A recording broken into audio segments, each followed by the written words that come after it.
আসসালামু আলাইকুম রহমতুল্লাহি ওবারাকাতুহ। মুক্তাদের জন্য আউযুবিল্লাহ ও বিসমিল্লাহ পড়া। সম্মানিত দর্শক মণ্ডলী, জামাতে নামাজ পড়ার সময় মুক্তাদির জন্য আউযুবিল্লাহ ও বিসমিল্লাহ আর বিতিরের নামাজে দোয়া কুনুত এবং বৈঠকে আত্তাহিয়াতু এর আগে বিসমিল্লাহ পড়তে হবে কিনা। সম্মানিত দর্শক মণ্ডলী, জামাতে নামাজ পড়ার সময় মুক্তাদি তাকবীর বলে হাত বাঁধার পর সানা পড়বে।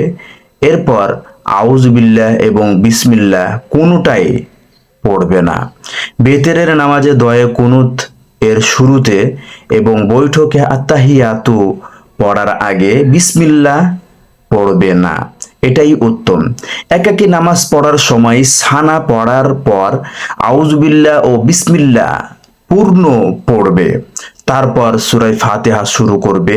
তবে আত্তাহিয়াতু শুরু করার সময় কেউ যদি বিসমিল্লাহ পড়েই ফেলে তাহলে নামাজের কোনো ক্ষতি হবে না, তবে এটি নিয়ম নয়।